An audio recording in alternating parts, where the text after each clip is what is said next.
Give me a minute and let's talk about a story. And I say it's a story because we don't know if it's true. It's about one of these. That's a Sukhoi 27, an Su-27 fighter jet. And all the Soviet militaries had them.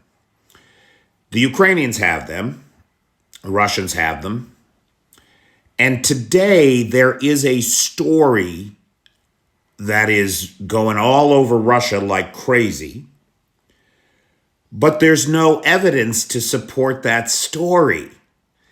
So I hesitated to talk about it at all, but I'm afraid that you might see it through some other channel and it might get reported as if it were true, when at this juncture, guys, we don't know. We don't know. And I have my own feelings about it, but I'm going to try to keep that out of it while we do the analysis here.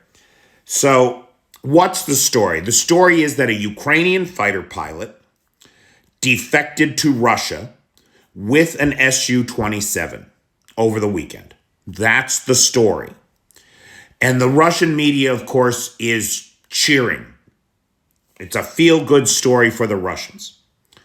Now, is such a thing possible? It's not impossible. There are lots of people in this country, not merely with deep sympathies for Russia, but with loyalties for Russia. As we see them continually getting arrested, right? Spies, saboteurs, people in Ukraine working against the interests of Ukraine. Could such a person have risen through the ranks to be a fighter pilot? It's not impossible. Could they have defected? It's not impossible. What do we know about the story so far? And what's different about this story than, say, remember the Ka-52 Alligator pilot that defected from Russia to Ukraine? They said that whole defection was a coordinated process. And boy, as soon as that kid landed on the ground, we all knew his name, we knew the story, everything, right? Because there'd been months of coordinated effort to get him here. That is not the case with the Russian story.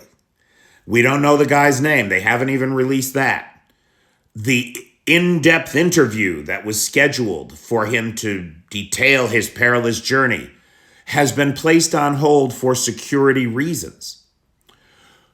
The Ukrainian MOD came out and told us the story of the Russian defector. The Russian MOD has yet to comment or confirm the story.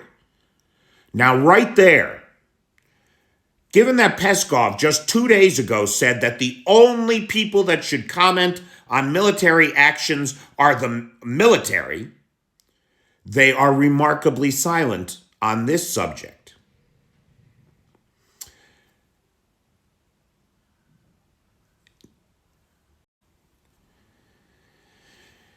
Kyiv, for its part, isn't staying quiet about it and is flatly denying the story.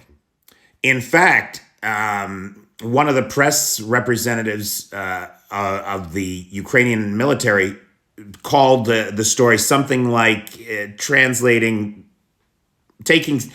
some liberties with translation, something to the effect of a fever dream of a drunken Medvedev.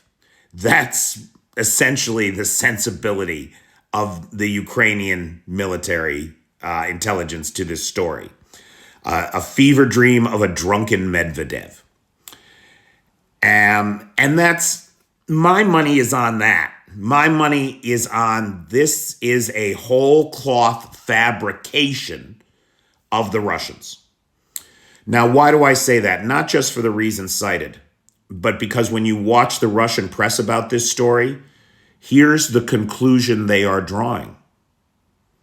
This defection means that no F-16s will be transferred to Ukraine until a thorough investigation of every fighter pilot can be conducted, because you don't want to put an F-16 in the hands of somebody you can't trust. I don't know who they're trying to convince, but come on. If I had an asset inside the Ukrainian armed forces who was ready to fly a plane across the border, I would wait to trigger that operation until he had an F-16. Wouldn't you? What do you need an Su-27 for? No, the real win would be if you got them to defect with an F-16. So look, could it be true? It could be true. I'm wrong all the time. Ask my ex-wife. But this thing stinks to high heaven of a whole cloth fabrication by an increasingly ineffectual disinformation engine. I think the Russians lost more than they bargained for when they shot Eugene out of the sky, boy, because their disinformation campaigns are getting worse and worse, more and more transparent, as far as I'm concerned. Okay, so look, we don't really know. Maybe it happened. Seems unlikely when you consider the story that's being spun around it. We'll wait and see. Thanks, guys.